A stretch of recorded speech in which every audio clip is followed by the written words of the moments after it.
Hello and welcome back to the Radioactive Ramblings podcast, where we are back and jacked up on Buff Out again, ready to ramble about episodes 6 and 7 of Fallout on Prime. My name is Aaron. My name's Richard. Aaron, what episodes are we doing? I knew you were going to throw a 6-7 joke in there. I knew it. Yeah, I'm not just on Buff Out. I'm on like every chem. So Buff Out. You would be on Jet. I don't even remember what Jet does, low key, but I would do it. You got to try things, try new things. Exactly. Jet is like the inhaler drug that you take that slows time and makes you go into mega rage mode. It's like the Sandevistan from Cyberpunk 2077. I like that. Taking drugs is the same as government grade cyberware. Choom. I mean, in Fallout, it essentially is. Well, yeah, like mechanically they work the same, so it's, Yeah. But I think that we should take our mentats and get our intelligence up a few points before starting this. And let's talk about this. Today, we are going to be covering Season 2, Episodes 6 and 7, which are titled The Other Player and The Handoff. We're doing something slightly different today because the Fallout season finale comes out tonight. In 40 minutes from when we're recording right now. Like, we are down to the wire. We were really busy this week, so we didn't have time to record until the last minute. Yeah, and this will be out a day or two after recording, so it'll be out a little bit after the finale. I've got a packed day tomorrow, so I would like to get it out. That's also the hope with this shorter format, is that I'll be able to get it out early tomorrow before my packed day starts. Yeah. And because this won't be too bad to edit, I don't think. And we wanted to do this before the episode came out because, like, we have theories, obviously, and we got to talk about them, because if we're right and we say that beforehand, like, obviously, internet points, credit, we're awesome. We're locked in. Yeah. And shout out to the Lorehounds for coining the whole internet point system. We're going to win big this week. Wait, that's like an actual thing?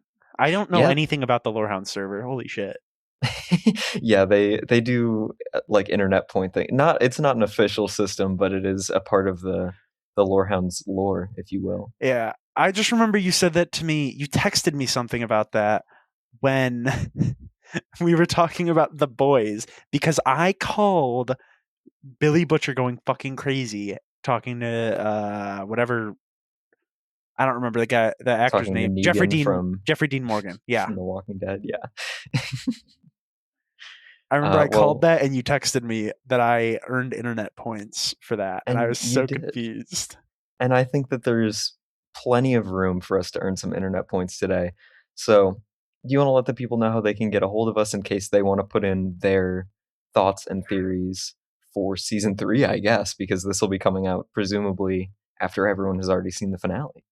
Yeah. I don't think you're going to be able to edit this in the 2 minutes between us finishing this and starting the finale. So yeah, here's how you can get a hold of us. We've got a plethora of ways. First off is going to be our email. We've got radioactive@thelorehounds.com. We also have a channel set up for Radioactive Ramblings in the Lorehounds Discord server, as well as threads for Fallout. They've been ongoing, obviously, as the episodes come out. So obviously take a look at those if you haven't already. Great stuff in there. There's been a lot of good theories and really just discussions in general in those threads. I haven't been super active, but I look. I'm a lurker, And shout out to all the lurkers in the community. We love you just as much as everyone else. I'm one of you. Yeah, Richard is here representing the lurkers. But should we just jump right into it? This is going to be full spoilers for everything in Fallout as a whole up to this point. Let's get into this. Let's get into this. Those damn Canadians, dude. I can excuse being 200 years old, but I draw the line at being Canadian. Steph's 200 years old, and everyone's just like, and she's Canadian. I like that. That's what got the gasp. That was fantastic. That was perfectly Fallout. Not the she might have like low key killed Woody. Yeah. Oh, also she's been lying about who she really is. Oh, and she's Canadian. Woody might be the saddest death of this show so far. I'm gonna miss Woody. It's like Zach Davey Cherry is said. so funny. It's like Davey said. You just love the guy. You do, and Like I know like you haven't seen Severance yet, but he plays essentially a really similar version of his character in Fallout in yeah. Severance. I feel like I've seen him. He might have been in like Superstore, maybe. Um, I don't know if you ever watched that. It was like they No. work in a Walmart. You know, it's Yeah. it's it's very like it's one of those shows that was like felt like it was trying to mimic The Office, but they actually did a good job. Steve Agee's in it too. He's really funny. But he's not in it until like season 3 or some shit. Okay. I'll have to add that to my list. I'm always looking for a good comedy. Yeah. Um, But back to the podcast or the meat and potatoes of yeah. the podcast at the very least. So we get the like cold open of I think it was episode 6 that this cold open was in where Stephanie is We did not. I rewatched them yesterday just to like refresh. Episode 7 opens with this, but we could still okay. it don't matter obviously. Yeah. Thank you for remembering because long day. But Oh yeah, I get you. I this is we talked a little bit last week about or I guess a couple of weeks ago now about how Canada in the Fallout universe was annexed by the United States. The basically what happened was Canada had resources that America wanted because the whole end of the world was spurred on by the fact that everyone is running out of resources and America wants to secure everything. So they made up a story about Canada being full of communists. They roll in, annex Canada. The opening of Fallout 1 is American soldiers executing Canadians in the street. And now we get the information that, in addition to that little bit of war criminality, there were internment camps, which is not surprising for the Fallout universe either, because we already know America had internment camps for Chinese Americans in the Fallout timeline because of the whole war with China thing. So, Operation America, Anchorage and such. yeah, America in the Fallout universe, they're the bad guys. Yeah, Any, and in any other universe, they would never like invade people for resources. That would be crazy. yeah, that would just never happen. The But American government? we get that really awesome line from I think it was Stephanie's was it her Stephanie's sister? mom Yeah, her mother, where she's like, "Don't think of them as Americans, or don't think of them as as as people." humans. And she says, "I know I raised you Catholic, but God's going to forgive you for whatever you got to do." Something along those lines, don't maybe I said she said that. I'm not quoting directly. I don't know what I'm talking about. No, I'm pretty sure that is what she said, and the whole running. I want to know the logistics of how she went from, and we get a little bit of an idea of how she climbed the corporate ladder at Vaultech, and she took these kind of odd jobs to get closer and closer to people in power. But Stephanie has just become such an interesting character. I would honestly watch like I would watch like a on even if they just gave us one episode dedicated to her whole story, I would watch that in a heartbeat. Like she's like you said, becoming one of the most interesting characters in the show. Yeah, Off of and this is all it took. It took like obviously small build up throughout the show, but also like it took 5 minutes of backstory, and we're there. we're there. And I have to ask the question, and this is where you and I can stake some internet points. 7. What's in the box? Oh, okay. I thought you were gonna make the reference. What's in the box? I don't know that reference. I don't honestly. I've never seen the movie. It's from 7. Interesting. All right. Um, So what do you think's in the box? oh, you're making me go first. Okay. I don't have an idea, so you are going first while I All workshop right. something. I think that it has something to do with super mutants. I think that whatever's in that box is going to be the key to turning everyone in vaults 32 and 33 into super managers, aka super mutants with Are you FEV. are you thinking maybe he has the formula? Okay, or like a formula because I know there's different strains of the of the FEV. Maybe he has. Hear me out on this one. If we're really digging in our heels with this, it could be like FEV related. Maybe it's some kind of strain that allows them to be controlled using the same that makes it really easy to control them using the little implants. Yes, I like that. And also, I got something wrong with the lore around super mutants.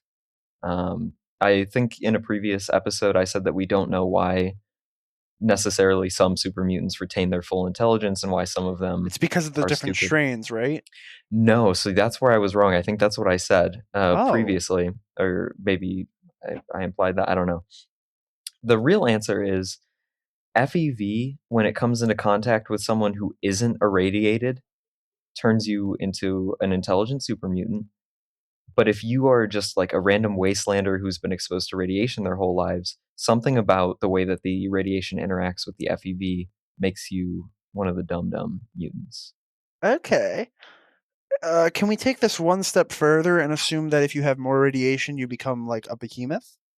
Uh, Maybe. head cannon, head cannon. At least for now. Yeah, I think that one might be due to the different strains, given that they're only on the East Coast, the behemoths. I think that one might Oh, be strain okay. related, but it could very well be something to do with that.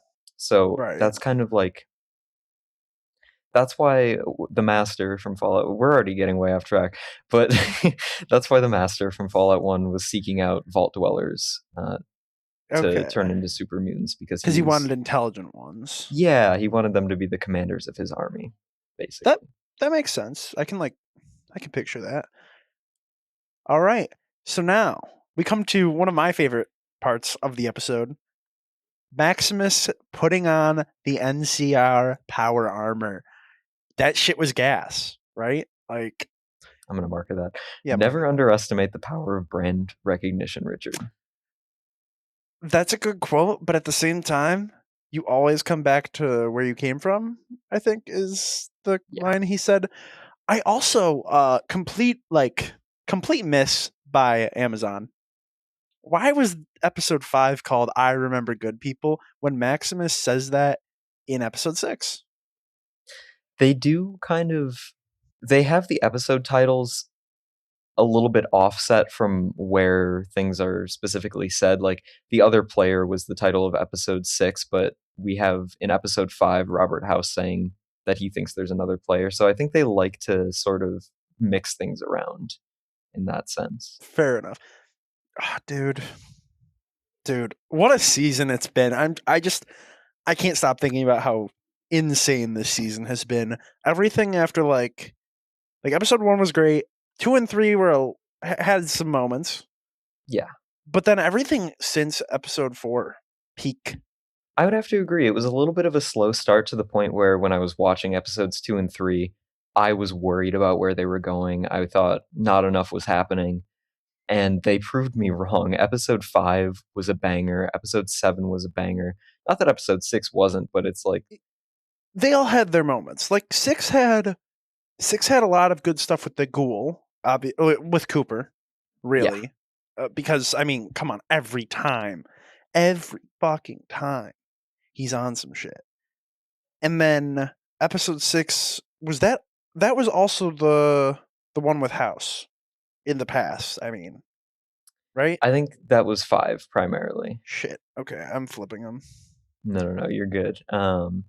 It's hard to keep track, especially when we're doing this format of doing 2 episodes at a time. It's hard to keep track of what happened when. Yeah. Um, I'll be honest. When I saw the trailers of the NCR Power Armor, I didn't think I was going to like it as much as I did. I thought that it was kind of a goofy concept, but the emotional weight that it had to it with Maximus donning the NCR Power Armor and returning to his roots, I think he's going to be instrumental in bringing back the NCR. Yes. And I I just really, dude, the whole sequence of him in that power armor is crazy. And the death, like him fighting the death claws, and then you mentioned it when we were watching it. The Gauss cannon, the Gauss rifle.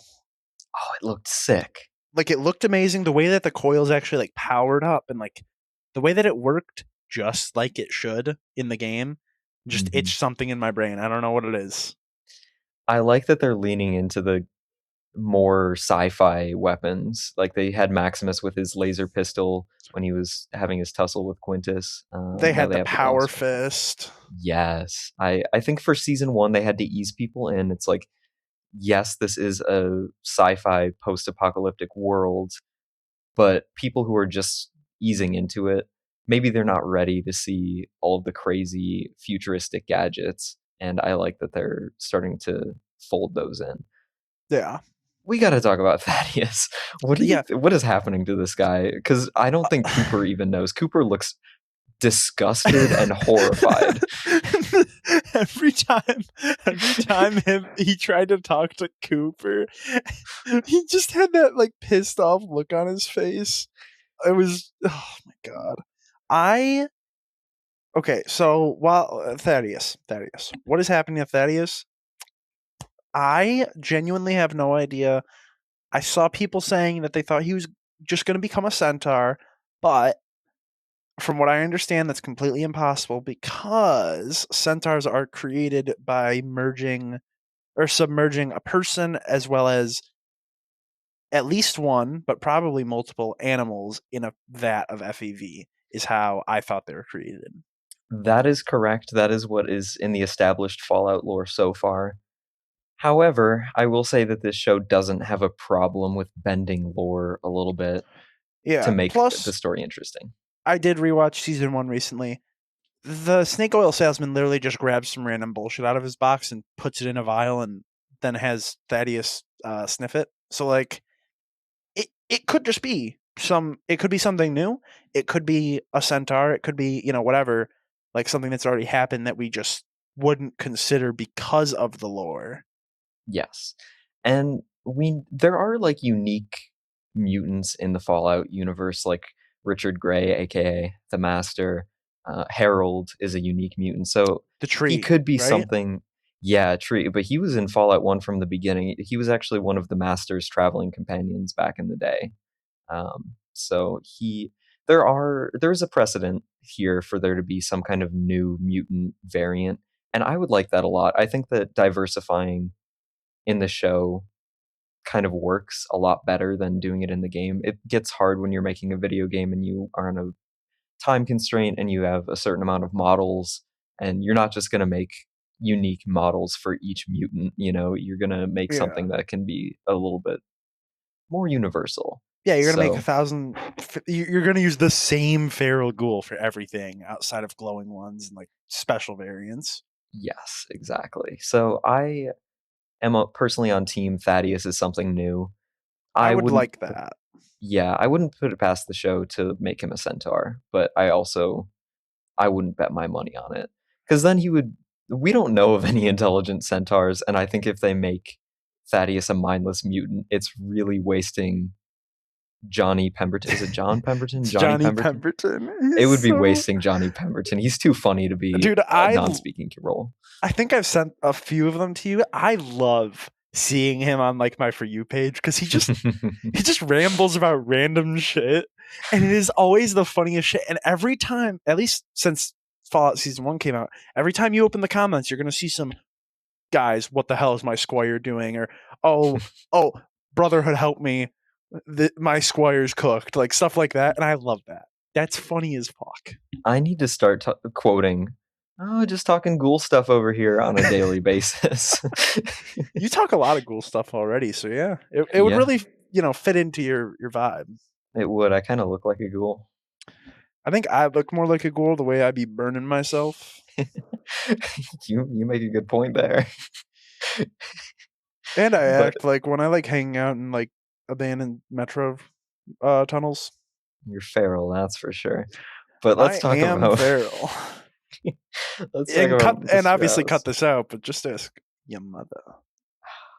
I'm leaving that in just to make you seem Like a like a less horrible reputable person. individual. Yeah, Yeah. an Doing God's individual work with there. you have no reputation with my faction. That's all right. I don't want any reputation with your faction. I want reputation with the railroad, obviously. We might see Uh, the railroad next season, but that we'll get into fuck, that I'm a with my. hater. Yeah, I think they're going East Coast with the next season. But to Interesting. get there first, we need to figure out what is Mr. House going to do with cold fusion. Fuse some stuff. I don't know. Yeah, I mean, House has unlimited energy now, and the big question I have is he still alive, or is he just kind of an AI now? Is he AI House? So I obviously don't know. I don't know why he would be AI or anything. I know it might have something to do with the Yes Man ending, because I think that's what people were saying was like confirmed. I also don't know what that means. Like I'm just Um, using buzzwords. so I will say that minor spoilers for New Vegas. It's not that late in the game that you find out this information or like come to this choice, but every single ending that doesn't involve siding with Mr. House and having him be the The sole winner. CEO of New Vegas and being the ruler of the Mojave Wasteland involves you killing him. The NCR has you take him out so that they can annex the strip. Yes Man has you It take him makes out so that sense. you can be the leader of Vegas. And of course, Caesar's Legion are a bunch of assholes who want to kill everyone that's not them. So Yeah, but you got to think about it. The other side, they're vaguely problematic. that was a great line from Lucy, and it's a direct reference to the New Vegas community because there's a lot of Yeah. Fallout fans out there, a lot of Fallout fanboys who only play New Vegas and insist that every other Fallout game sucks, that say that the Legion is not that bad. And I'm here to Oh, say that, they are evil. Like they're pure evil from what we saw. I don't. I'm assuming they're probably more evil in the games. Like you see them do more evil shit because that's that just seems like that kind of faction. yeah, I mean, there's just nothing good that they do. And originally, they wanted to give the Legion a little bit more depth and show you what life was like under Legion rule and why someone might want to choose that route. But they were pressed for time. They had 18 months to make this game, so Yeah. didn't quite work out for them.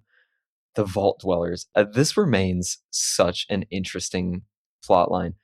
What do you think Betty's a good person and a competent leader, Richard? I genuinely believe that she's at least trying. Like she's trying more than Steph and more than Hank did, in my opinion. Granted, we don't know much about Hank. I just I got a bone to pick with people who bomb Shady Sands. You know. Yeah, I think that Betty has won me over, especially because she has that conversation with Steph where she's talking about, I've lived a lot longer than you. Those years where I was And unfrozen and you were in there, I yeah, learned a lot. And what I learned is that this community is more important than some stupid mission, some stupid scientific experiment that our bosses from 200 years ago set on us. Like, these are real people, and this is who I've come to give my yeah, heart to.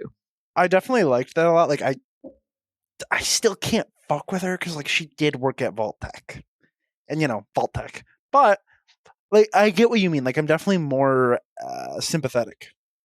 Yeah. I think she has the Vault's best interest at heart, and I'm disappointed in Reg for his mismanagement of Vault resources with his incest club. I really am. His mismanagement of resources. That is a way to put it. He's throwing a uranium fever party, and Dude, everyone is invited. that scene was so like silly and goofy. I really hoped it wasn't just him going crazy while he played Mary Had a Little Lamb, but It was. It totally was. It was all in his head, I think. headcanon, that actually happened. I hope it did, because That's his Reg, headcanon. that is his headcanon, and I guess that's all that really matters. But no one there looked like they were having a uranium fever type of good time. That's true. I wish I could have a uranium fever good time right now, but we can't watch the episode right now. So 15 more minutes. yeah, I know. Clock is ticking. I'm fucking Um, hyped. Betty does roll up with Vault Security and decides to break it all up, and Reg stands up to her. I was shocked that he had the balls to do it. Yeah, I mean, absolutely insane. A lot of the vault dwellers now that they're experiencing more trials. I feel like they're starting to all kind of be less like a typical vault dweller. Yeah, they're in the crucible, they're going through some hard times, and they're sick of hearing about that fucking weevil famine, man. No one wants Dude, to hear about it anymore. dude, she has a good point though, bringing up the Weevil famine. And the Weevil famine, if I'm not mistaken, was the same year supposedly that uh what's her face? Lucy's mom died, right? That was like the Yeah. whole. Okay. So like Are what you thinking that Hank engineered the weevil famine to cover up his wife's I'm death? thinking that there's a conspiracy at the very least. I wouldn't And put I it past him. and I think the Weevil famine is obviously not all it seems to be. What could I say though? Yeah. Speaking of Hank and his misdeeds, he really thought that he knew his daughter to a T and thought that he was playing her like a fiddle. But Lucy has grown in the wasteland. Yeah, she is doing a great job. The only note I have on Lucy is that she did use handcuffs that he gave her. I'm still thinking there's something up with that. I'm thinking start of the episode he's going to pop up out of nowhere because well obviously he had a key to the handcuffs that he keeps on him. Like he's more manipulative than I feel like they try to make him look. Yeah, for sure. So Um, yeah, that's what I gotta say. Like I fully believe that the Legion guys that he had come down and they started fighting and killing each other. That was all, or not Legion. One was Legion, one was NCR. I think like that was all a plan. He knew he was going to take her through there, so he had his goon squad, as we're going to call them, yeah, roll those guys in there so that they'd start fighting so that he could try to get her on her side. Like I fully believe that he planned that out like that. And that he planned to have the one Legion guy who went crazy and then like they brainwashed him. He fully planned to have that guy down there at the vault door so that she would reconsider turning off the mainframe. And it worked until it yeah, didn't. But it did work for a bit. yeah. It did work for a little bit. My big question is, does Hank even have a second golf cart to get his ass down there if he gets out of his handcuffs? I'm thinking it's like the GTA bunkers where you got like a couple. That's Yeah, what this reminds me of. Actually, is that's what it that reminded me of too. Yeah, we're locked in on that. knew I called you twin for a reason. You know. Yep. But we get that reveal that, in fact, hooked up to the mainframe is none other than Congresswoman Welch. Yeah. Who I don't know if y'all caught this. Walton Goggins, Welding Goggles, even told her earlier in the show that she's not good at selling her ideas. I believe was the wording, and like I fully believe that she was trying to do the right thing in giving the diode to the president. Like maybe she thought she was doing the right thing. I don't think she's Enclave. Yeah, I had initially thought that she was Enclave, but I saw theories on TikTok and from our very own community member, Cincinnati Joe, that maybe she's some kind of morality compass or like Or a something template. driving. Yeah, some kind of template driving the nice behavior. And I like those theories and I like your theory a lot better than my own initial theory, which was that she was in on it and that she was Enclave. Because you know what? As a congresswoman, if she's doing the right thing, she really wouldn't have any reason to believe that the president was anything other than the president. If she's just a regular old good congresswoman, the Enclave would be the last thing she would hear about. If House doesn't know about it, she certainly Yeah, wouldn't some unless she. random the congresswoman for Glendale wouldn't know. Yeah, the Enclave is an invite only kind of situation, you know? Yeah. The other theory that I had, well, I guess it's kind of all tied into what I already said, but like I feel like they're using her brain as a processor. Yeah. Which I know I told you, but that's what they did in this book series I read to like make the AIs smarter is that they used people's brains for processing power. And I feel Yeah. like that could be what's going on here. She looks like the look on her face too in that tank. she did not go in there willingly. No, she really didn't, and there is precedent in the Fallout universe for brains being used as computers. I mean, we have Robo-Brain We robots have Brain running on a around. Roomba. Brain on a Roomba, aka Bud Askins, who's presumably still in a trash can in Vault 31. Someone save Bud. Oh, he definitely dead now. Yeah, I think if Bud's buds didn't find him in the trash can, Norm definitely offed him, Yeah. Which which good is for fine. Norm. Norm development has been crazy. I'm excited to see what happens with the FEV stuff. Oh, I am too. They're gonna Uh, go an interesting route with that. yeah. Um, but finally, our like last big plot point before we get into just kind of a couple of last general things is the 2077 hashtag cyberpunk moment where Coop hands over the cold fusion to the last president of the United States, Mr. Krabs. Mr. Krabs. This guy, played by Clancy Brown, who is not a new face to the Fallout franchise. He was in the very first Fallout game as a Brotherhood of Steel paladin named Rhombus. I'm Sorry. not kidding you. Sorry. I'm not Sorry. Rhombus. Rhombus. And Rhombus Paladin was not only was he the paladin, but he was the head paladin. So yeah, little return here. We got a couple of weeks ago, Ron Perlman, who is famously the narrator for the Fallout series, and now So we've got good. Clancy Brown. Yeah, I really liked the super mutant, and I'm excited to see more super mutants next season. Because me too. let's be real, we are seeing more. We have to now after Oh, that without a doubt. cameo. Definitely. That's going to be a major plot point going forward. And now we finally have a major question answered, which was how did the Enclave get cold fusion to begin with? Because if you don't remember from season one, Siggy Wilzig, who showed up a couple episodes ago, along with Ron Perlman, is the one who smuggled cold fusion out of the Enclave base in, I'm And gave it guessing to that was Lucy. California. Yeah, and gave it to Lucy. Yeah. So, So I actually have a very interesting theory about the whole he gave the cold fusion diode over. yeah, go ahead.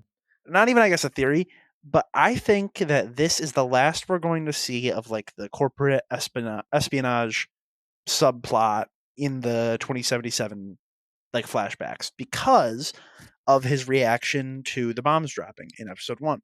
I think that that look on his face is not him realizing, oh, it's finally the day the bombs drop. It's him realizing, oh my god, I didn't give cold fusion to the right person. I like that. I I think like that that a lot. fits better. And that would make sense if he presumably thinks he saved the world by doing what he did. He gave infinite energy to the government, and they're going to do the right thing with it. And then the bombs go off anyways, while him and his daughter are above ground. Like, if it was Vault-Tec who set the bombs off, they would have been underground Oh, and with his Barb. wife is seeming. I think people in the Fallout universe, or people that were at that party that he was like performing for or whatever, were saying some shit about like, oh, they think he's doing this for the alimony. Oh, so So he is I going through a think divorce. I think he's going through a divorce specifically because of his actions with like the whole cold fusion diode and how it screws Barb over or something. Yeah, And then like there's a line of reasoning here, and I'm not fully there. Maybe I'll be yeah. there by the time we do our wrap up. Yeah, I'm excited to see like when we're finally going to get some answers on how did Janie and Barb get into the management vault and Cooper didn't, because Janie was with Cooper when the bombs dropped. So there's a lot that has to happen in between ground zero of the nuclear blast and what happens in the aftermath. And I do think that it's going to be something to do with the ghoul becoming a ghoul and Janie going with Barb. There's some drama there. He's definitely not a radiation ghoul. He's too different looking. He's too unique. He's hinted at the fact that he is a different kind of ghoul. Um, there's a lot of Wait, questions. wait, radiation ghoul. Why do you say it like that? I'm actually this. We might have covered this in an episode like of our bestiary, but I don't Yeah. remember. What's the other way? So prior to Fallout 76 and this show, the only way that you became a ghoul was through radiation exposure. You were just something in your DNA made you one of the lucky few that radiation doesn't kill you, but it mutates you into a ghoul. Oh, okay. And then in the show in 76, they changed that to there's also a ghoul serum that you can take and become a ghoul.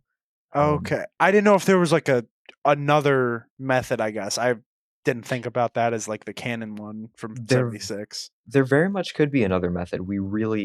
The show is adding a lot to the lore, a lot of complexities to mechanics that we didn't get a lot of depth to in the games because it wasn't really worth going over. Yeah. Um, so the show is expanding on existing lore in a really satisfying way, I think.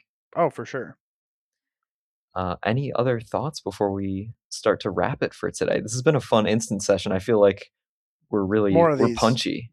More of these. More of these would be a good idea, honestly. Like I think Yumi and Chase, because Chase confirmed return for the finale. Let's go. Yep. Uh I think the three of us doing this format would be great. Yeah, I like this. I like this sort of punch, punch, punch type of behavior from us. This is a fun thing to do. I like our theories. We're putting each other under pressure a little bit. Under Pressure by Queen. That would be a great song to include in the show if it wasn't later than the time period. Yeah, and if they're gonna include Under Pressure, they might as well include like the My Chemical Romance cover. Should We'll see so where they go with weak. the music. I like what they've done with the music so far. They've added some real bangers to the. Trumpet. Well, like what the fuck was that song? It was It's tense. stuck I in my liked head. it. It's stuck in my head, and it was so good for that build up. It genuinely made me feel like I was tweaking. Yeah. No, I was a big fan of that. I don't have anything else. I want to save my like more in depth thoughts on the season as a whole for when Yumi and Chase get together this week. I I think honestly, I don't think we're gonna see any more Brotherhood or any more Legion for the rest of the season, outside of like the characters that are involved in this, like that have been built into this already, like Maximus. But Maximus isn't really like Brotherhood anymore. Yeah, So I gotta say I'm a little surprised that Macaulay Culkin's character didn't have more to do. They kind of hyped him up to be a an important yeah, character. Maybe he'll show up him again in the him finale though. and Nanjahani. I was expecting more out of both of them. Unfortunately, we didn't get that. Yeah, I was surprised that they killed off Kumail Nanjiani so early. Paladin Harkness, shout out. Yeah. Um, And while we're on this topic, because you brought up Macaulay Culkin, we got, I gotta say, you gotta say it. Catherine O'Hara was a phenomenal actress, amazing person. Rest in peace. yeah, uh, just such a loss to the entertainment community. We rarely talk about like serious things on this podcast, but no, that one I Schitt's Creek is genuinely my comfort show, and I've watched it maybe a million times. It's my show to throw on in the background, and yeah, this is the first time in a long time that I've been genuinely saddened by a celebrity death. She will be missed, absolutely. Yeah. Just had to throw that in. Yeah, rest in peace, Catherine O'Hara. So, with that said, what do Oh, you yeah. think? I think that'll be it for today. We're going to wrap up. Just wanted to say thank you for everyone to joining. Marker that, please. Yeah, I got you. We're just going to wrap up for today. We just want to say thank you to everyone for joining us today. We love doing this, obviously. So, like, we're excited to bring you the next episode for the finale and whatever comes into the future. And leave us a rating if you feel like it. It helps other people find us. Yeah. And quickly before we go, just going to give a quick shout out to all of the other really awesome podcasts in the network. First of all, the ones who make it all possible, our parent podcast, The Lorehounds. We would not be able to do any of this without them, and we appreciate so much you guys letting us in on your community here. It's a great place. And also in the network are really fantastic podcasts like Wolf Shift Dust, the Star Wars Canon Timeline podcast, Rings and Rituals, Properly Howard Movie Review, who they're currently doing a joint production with the Lorehounds to cover A Night of the Seven Kingdoms, which is a great series. It's turning out. I was a little shaky on it at first, but it's really captured me in the third episode. Because of Aaron, I am going to start watching that show. It's a lot more fun, lighthearted, and not as like it's not like Game of Thrones where you have to keep track of 400 plot lines. You just the show is the show. It's a contained story. But also the Severance podcast, which will be coming back at some point, and never mind the music, which is just amazing. I listened to their new episode this morning, and they had a guest on who's really entertaining. Mark, Nicole, you guys are awesome. Links to all these excellent podcasts, info on how to get a hold of them. They're all going to be in the show notes. And yeah, thank you guys so much for listening. And we will be back later this week for the wrap up. So stay tuned. Thanks for joining us.